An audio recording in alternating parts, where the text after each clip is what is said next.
Bismillahirrahmanirrahim. Assalamualaikum warahmatullahi wabarakatuh kepada penonton yang bersama live pada malam ini. Mohon maaf atas kelewatan, ada beberapa masalah teknikal bila nak buat sharing pasal teknikal ni, kita kena test dulu. Bila dah test tu, kadang-kadang sebelum berlangsung live tu dah okey, tapi bila nak buat live tu dia ada masalah sikit. So Bismillahirrahmanirrahim. Nama saya Kai Khairil. Anda bersama saya dalam perkongsian Mayun pada malam ini.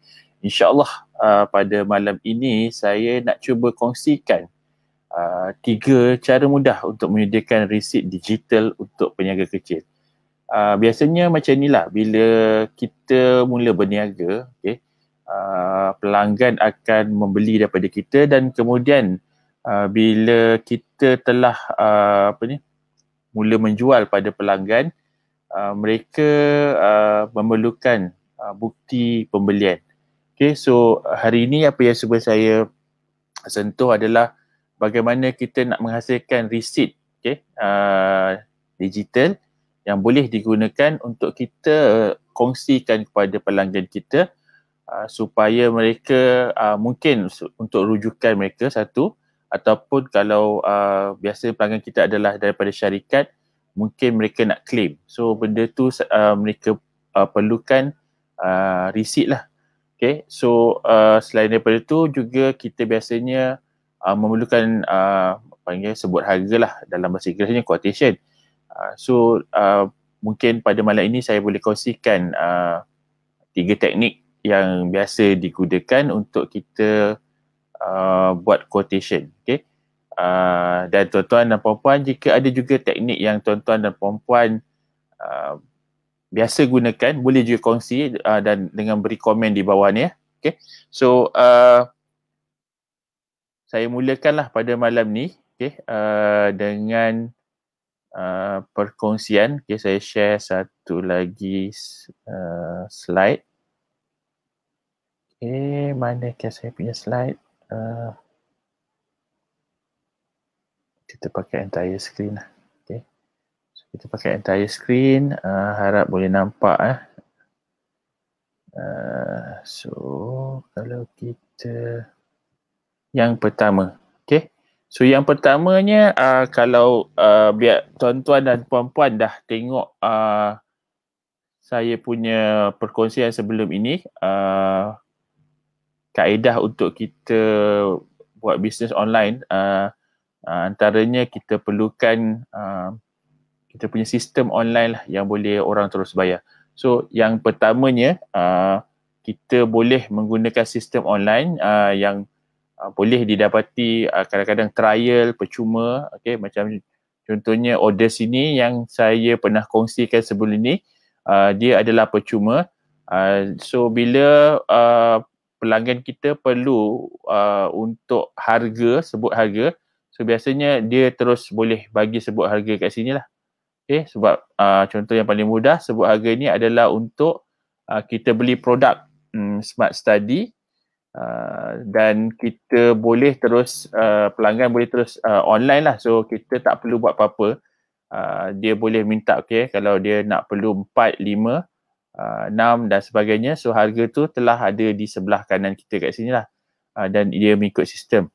Dan juga mereka perlu mengisi semua maklumat yang berkaitan dengan mereka untuk kemudiannya kalau pelanggan kita dah buat pembayaran, mereka akan dapat resit berkaitan dengan bayaran mereka. So tip saya yang pertama pada malam ini adalah kita menggunakan sistem lah untuk kita buat sebut harga dan juga kita sediakan resit. Ni secara mudahnya lah. Kebanyakan sistem online, kalau kita gunakan, biasanya dia dah ada jenis untuk mendapatkan sebut harga dan juga jenis untuk mendapatkan resit. So itu tips saya yang pertama. Jika ada soalan boleh tanya. Hai Nur Hisham. Hai, salam daripada Inaliza. Waalaikumsalam.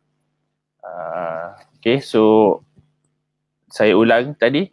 Tips saya yang pertama adalah kita gunakan sistem online, contohnya ordersini.com. Okay, so kita boleh gunakan sistem ini untuk kita buat quotation dan juga untuk membuat receipt lah. Okay, so cara kedua, okay, yang biasa orang buat lah ataupun biasa saya buat juga adalah menggunakan Excel. Okay, so kita boleh menggunakan Excel sebagai contohnya.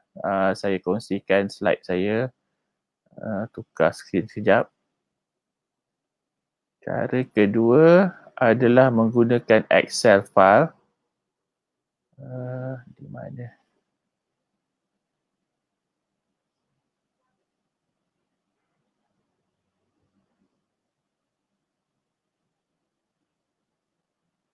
Okay. Alright, nampak tak? Okay. Harap nampak.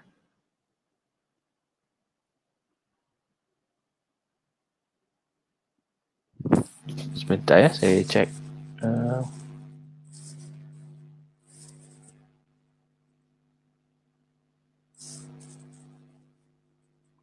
Saya nak cek, saya nampak tak skrin saya?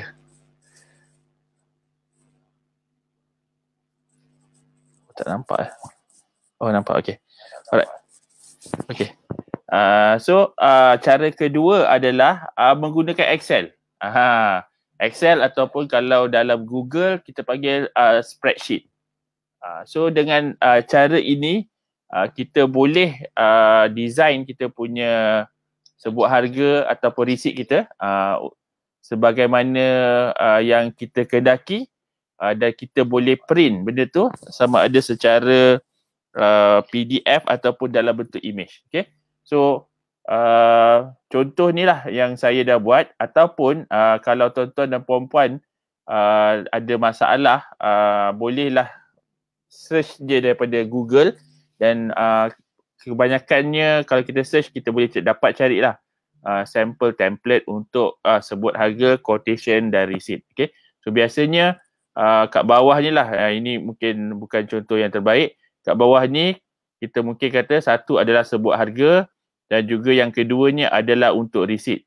Dan atas ni mungkin kita boleh tukarlah sebut harga atau quotation dan yang keduanya receipt. Okay, so dia adalah dua benda yang berbeza lah. Sebut harga ni biasanya sebelum kita kita engage dengan customer, mereka akan minta kita sebut harga atau quotation sebab mereka nak tahu anggaran harga kita. Dan receipt tu apabila dah buat bayaran, mereka nak supaya benda tu ada bukti pembayaran. Okay, so tapi dia punya format lebih kurang sama lah. Yang mana mungkin kita akan masukkan logo kita, kepada siapa, okay, mungkin alamat kepada pelanggan kita. Biasanya kita juga perlukan nombor quotation kita lah supaya kita dapat reference kita. Yang biasa kalau ni kita buat running numbers lah. Dan format dia adalah mengikut pada kita lah. Macam yang saya gunakan ni berdasarkan tarikh lah. So 16 tu tahun, 06 tu bulan, 14 tu adalah hari. Kemudian PBM ni biasanya kita relate to customer kita punya syarikat lah, nama syarikat ataupun nama orang yang minta sebuah harga tu. Satu tu mungkin adalah version nombor satu lah. Okay, so, kalau kita ada customer yang setiap hari keluarkan receipt, mungkin benda ni akan kita running lah 1, 2, 3, 4. Kemudian tarikh ni pun kita dah tahu.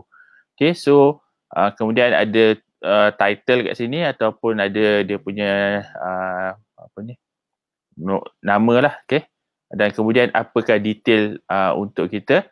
Dan kelebihan gunakan Excel adalah kerana dia boleh buat secara mathematically, kita boleh calculate lah. Okay, so kalau kat sini macam ni kita masuk equation, kita boleh tahu. Okay, kalau harga satu pack ada RM6, kalau bilangan dia 100, so dia Excel terus bagi, kalau saya boleh show dia punya equation, maknanya formula show Tak ada pula. Show formula bar. So kat sini kita nampak ini adalah daripada gabungan daripada kolom E kali dengan E16 ni kali dengan kolom F16. So bila kita kali, kita akan dapat terus kat sini. Dan kita juga boleh contohnya bagi diskaun. Dan kolom bawah ni adalah kita gabungkan atau kita tambahkan antara jumlah dan juga diskaun. Okay, so ini sebenarnya amat mudah lah untuk kita buat. Dan biasanya bila saya nak print, so saya akan select kawasan yang saya ingin dipaparkan. Okay, biasanya kita akan buat go to set print area dulu. Okay, so set print area. Dan bila dah begitu, kita mula print lah. File, kita pergi print. Okay, dan kita akan nampak bahawa okay, bentuknya dalam bentuk PDF. Okay, so kita boleh set supaya dia fit into one page, so kita boleh nampak semua. So ini satu cara lah. Kita print PDF dan kita bagi pada pelanggan kita. Okay, so itu cara kedua yang saya ingin kongsikan pada malam ini. Menggunakan Excel ataupun Google Sheet. Okay, kalau Google Sheet ni lagi best sebab bila kita dah create tu, sebenarnya kita boleh share terus link tu pada pelanggan kita. Okay, so itu yang kedua. Tapi yang ketiga ni lagi menarik. Okay, Just Ida, selamat malam. Nur Hisham, OIC. Jangan lupakan kongsi live ini, boleh tag 3 kawan kita yang buat bisnes. Okay, so memang perkongsian saya adalah berkisar tentang teknik ataupun bisnes lah. Mungkin rahsia-rahsia ataupun tips-tips tentang bisnes. So itu adalah apa yang akan saya kongsikan dalam sesi-sesi saya yang sebelum ni, dan insyaAllah kalau dipanjangkan umur dalam sesi-sesi yang akan datang. So yang ketiganya, okay, yang ini yang saya biasa gunakan, okay, adalah dia panggil wave.com, okay, ataupun waveapps.com. Ini adalah satu sistem yang biasa saya gunakan untuk bisnes saya. Dan dia percuma lah, yang paling penting tu. Dan kalau kita lihat kat sebelah kiri sini, kalau tuan-tuan dan puan-puan lihat, kita boleh bina beberapa syarikat kita dengan menggunakan Wave App ni. Setakat ni yang saya guna ni, alhamdulillah percuma, tak perlu bayar apa-apa, dan ia sangat membantu. So bila kita buat ataupun kalau kita register, kita log in dan kita akan nampak dashboard sebegini. Satu lagi kelebihan menggunakan Wave App ni adalah sebabnya dia ada mobile app dia sendiri yang biasanya memudahkan lah. Okay, sebagai contoh, kalau saya boleh kongsikan, tapi saya tak boleh nak show secara direct apa yang boleh saya buat, hanya saya boleh tunjukkan di sini, okay, di video ni. Okay, so ini adalah Wave App untuk aplikasi lah. Dia adalah application. Dia punya interface dia lebih kurang sama, cuma dia tak boleh nampak dashboard ni lah. Tapi kalau nak create quotation dan create receipt semua sangat mudah di sini. Okay, kembali kepada desktop ni. Okay, so katalah kita dah create, kita dah log in kan, kita boleh bina syarikat kita. Dia ada, kalau kat bawah ni ada setting, kita klik kat setting bawah tu, kita boleh design ataupun kita boleh customize kita punya receipt ataupun quotation kita, yang mana kita boleh masukkan logo dan juga mungkin nota pembayaran dan sebagainya. Tapi malam ni nampaknya macam sistem ni agak slow pula bagi saya. Saya tak pasti kenapa. So boleh nanti tuan-tuan dan puan-puan kalau nak mencuba, boleh tengok macam mana setting yang pergi kepada setting bawah ni lah. Dan dia boleh nampak semua setting termasuk logo dan dia punya detail setting yang lain. Okay, so hari ni mungkin apa yang boleh saya cuba adalah create a new lah. Okay, so biasanya kita bila kita create kita klik sebelah kanan, button sebelah kanan atas ni, dia ada estimate, invoice, recurring bill, customer, vendor dan sebagainya. Biasanya apa yang saya buat adalah saya akan create invoice lah. Okay, so bila kita create invoice, okay, saya biasa buat ni kat mobile lah. So bila katalah saya dah buat satu servis pada customer, contohnya saya hantar daging salai kan.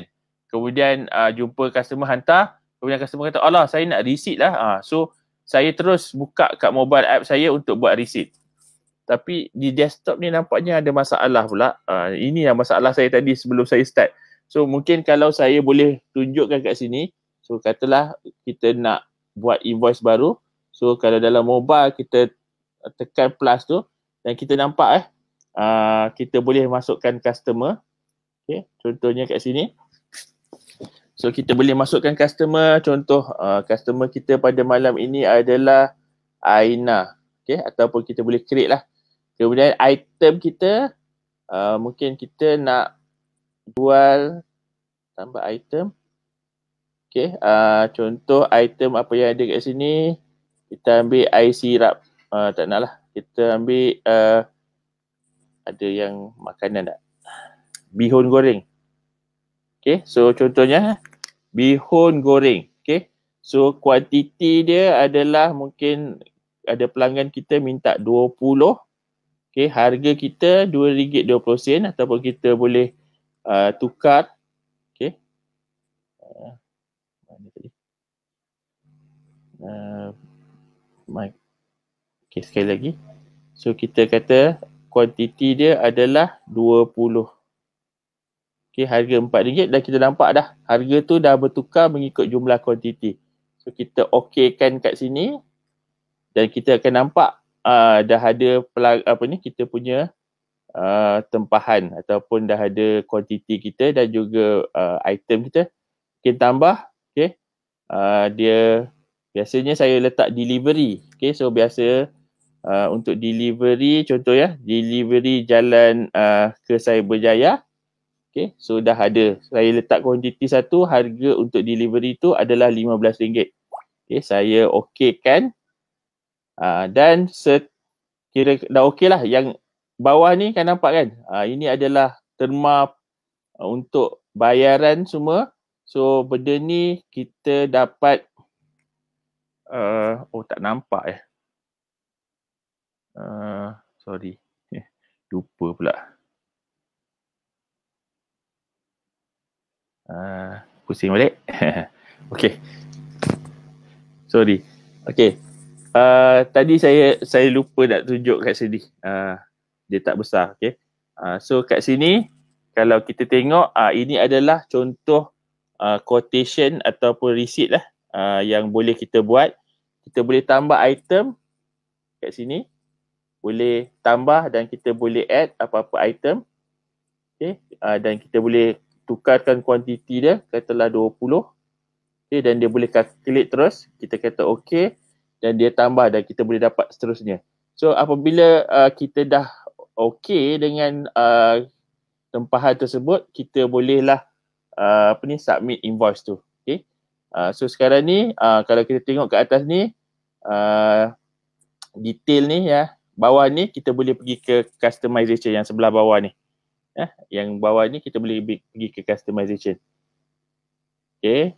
So kalau dah okay, kita kata tadi item kita, item ni, dah 3 item dan delivery. So kita start invoicing. Okay. So kita akan nampak bahawa dia akan send kepada email dan juga sebenarnya kita boleh send email pun boleh, tapi kena masuk email lah. Tapi biasanya saya akan ambil kat atas ni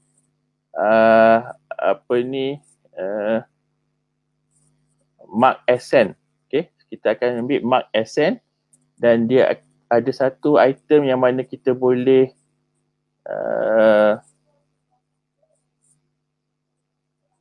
lupa, bukan atas tu, kat bawah. So kat bawah ni send reminder ataupun bila nak send tu, dia ada 3 titik kat bawah ni. Bawah ni. 3 titik kat bawah ni, kita boleh klik kat situ dan kita boleh hantar ke WhatsApp. Okay, so ini yang biasa saya buat lah. So kita hantar ke WhatsApp contohnya kepada sini dan dia akan terus hantar ke WhatsApp kepada pelanggan kita. So ini yang paling mudah. Okay, kita nampak kan? Request for payment for invoice number, okay, dan juga detail ataupun dia punya sebut harga ataupun receipt kita tadi akan nampak. Okay, so macam ni lah akan nampak, customer akan dapat. Mereka boleh dapat ni dalam bentuk digital. Mereka boleh juga bentuk dalam bentuk PDF ataupun kita boleh bagi dalam bentuk image. Okay, so dengan cara ni mudah untuk pelanggan. So dia boleh tahu okay, berapa jumlah dia dah bayar, berapa jumlah dia tak bayar dan sebagainya. Sebab dalam sistem ni kalau kita bayar sekerat-sekerat 2 kali contoh, so dia akan tunjuklah bahawa ada 2 kali payment. Okay, so inilah bentuk yang akan kita dapat. Contoh ini adalah bisnes di Aina catering saya. Okay, so ini adalah receipt lah dan kita boleh bagi kepada customer. Dan biasanya sepanjang pengalaman saya, customer dah boleh accept lah untuk digital receipt. Mereka tak lagi minta untuk physical receipt. Satu, sebab physical receipt biasanya dia akan lambat dan juga biasanya susah sikit lah sebab kadang-kadang benda tu kita dah deliver, lepas tu kita balik rumah, customer kata tak receipt, kita kena pergi hantar pula, costing pula pada kita. So kalau boleh kita nak kurangkan kos, dengan cara ini mereka nak dapat receipt boleh, tapi kita hantar online je lah. Lagipun kita mungkin kita berurusan dengan customer tu adalah menggunakan WhatsApp. So bila kita hantar juga kita receipt ni kita gunakan WhatsApp. Okay. Selain daripada itu banyak lagi lah dia punya dalam Wave app ni. Cuma yang saya boleh kongsikan hari ni adalah benda tu, satu, kita boleh buat quotation. Bila customer dah ready, kita jadikan dia sebagai receipt. Okay, kalau boleh saya show balik kat sini. Okay, so benda ni boleh dijadikan sebagai receipt dan juga sebagai quotation. Okay, so dan yang paling bestnya kita boleh tengoklah berapa jumlah yang kita telah menjual pada tarikh-tarikh bulan-bulan sekian. Okay. Dan seperti yang saya cakap tadi, kita boleh buat pelbagai bisnes. Okay. Kalau kita tengok kat sini, ada pelbagai bisnes yang boleh kita gunakan. Setiap bisnes ni dia akan ada different quotation ataupun format quotation.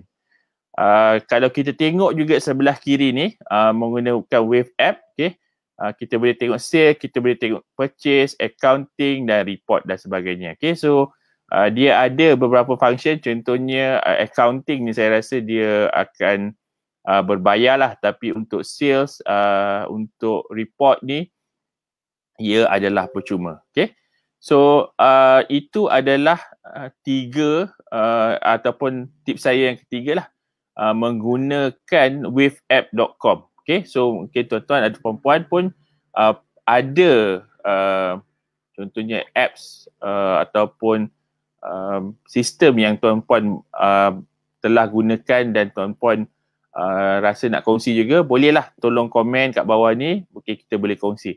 Tapi ini adalah 3 cara yang biasa saya gunakan untuk saya bagi receipt pada pelanggan-pelanggan saya.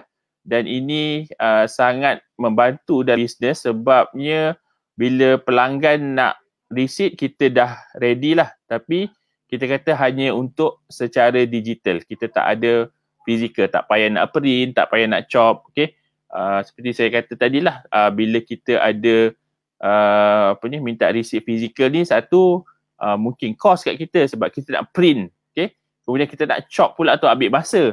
Nak deliver pula mungkin kita dia makan masa dan ada tambahan kos lah, dan dia sedikit susah lah. So dengan digital ni, alhamdulillah lah yang telah saya gunakan takat ni macam syarikat besar pun dah boleh menerima.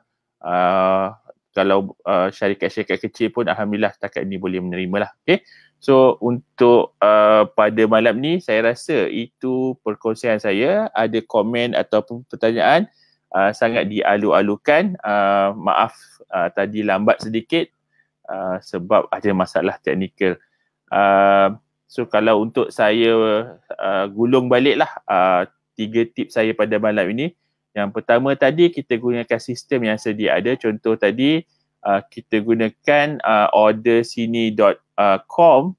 Okay, sistem tu dah sendiri boleh bagi quotation pada pelanggan dan juga seterusnya bila pelanggan bayar terus ada receipt. Yang keduanya yang percuma lah, kita boleh gunakan Excel ataupun Google Sheet untuk kita bina kita punya receipt sendiri. Dan juga sebenarnya sistem dalam Excel atau Google Sheet ni kita boleh buat lebih daripada itu. Kita boleh buat database kita sendiri. Tapi itulah percuma. Template dia semua kebanyakannya kalau kita search dah ada. So kita boleh just gunakan tanpa perlu bayar, dan juga data kita sebenarnya lagi selamatlah sebab kita simpan pada komputer kita sendiri ataupun pada Google Sheet kita yang tapi tak jugalah tak sama sebab Google Sheet tu masih lagi online. Okay, dan ketiganya adalah menggunakan waveapp.com. Kelebihan waveapp.com seperti yang saya cakap tadi adalah kerana dia free dan juga dia boleh buat pelbagai jenis ataupun banyak syarikat lah bawah satu sistem. Kemudiannya kita boleh dia ada apps boleh install kat mobile phone kita. So bila customer nak je terus kita buat kat mobile phone, tak payah nak pergi ke PC dan sebagainya. Okay. So itu adalah 3 tips daripada saya pada malam ini. Maaflah agak lambat dan juga tidak teratur sikit pada malam ni akibat kerana kesibukan kerja sikit balik lewat juga tadi. So jika ada sebalang persoalan, saya mengalu-alukan jika ada pertanyaan ataupun juga nak berkongsi lah sistem lain, sangat dialu-alukan. Ada ke soalan? Dia kalau sistem online ni banyak lah kayaknya. Macam kalau kita guna Shopee tu pun dia dah ada sistem online dia lah. Tapi kadang-kadang benda ni lebih bagi saya nampak sebenarnya pada servis lah. Kalau pada contoh ada kawan saya dia buat servis untuk baiki elektrik ataupun dia buat electrician lah. Okay? So bila dia dah buat servis, biasanya customer nak tahu harga. So biasa yang apa yang dia buat adalah dia bagi quotation berdasarkan harga tu, anggaran, kemudian bila dah confirm dah buat semua, dia akan bagi harga yang betul. So dengan sistem ni dia tak perlu nak balik ke office untuk buat quotation dan juga untuk bagi receipt. So selepas dia habis je kerja, dia buka kat mobile phone dia, okay, dia terus key in dan terus hantar pada customer. Sangat mudah. Okay. So nampaknya tak ada sebarang persoalan. Okay. Jika demikian, saya ingin mengucapkan ribuan terima kasihlah kepada semua yang dapat bersama saya pada malam ini. Semoga jika dipanjangkan umur, kita dapat berjumpa lagi pada sesi yang seterusnya. Jika ada kalau tuan-tuan puan-puan ada sebarang permintaan lah, contoh nak suruh saya cover topik-topik yang tuan-tuan atau puan-puan terfikirlah, so bolehlah komen kat bawah. InsyaAllah kalau benda tu sesuai nanti kita akan cuba cover. Okay. So tak ada sebarang soalan. Saya akhiri sesi saya pada malam ini dengan ucapan dengan tasbih kifarah dan surah An-As. Subhanakallah wa bihamdika asyhadu an la ilaha illa anta astaghfiruka wa atubu ilaik. Bismillahirrahmanirrahim. Wal asr innal insana lafi khusr illa allazina amanu wa amilus solihat wa tawasaw bil haqq wa tawasaw bis sabr. Assalamualaikum warahmatullahi wabarakatuh. Bye daripada saya.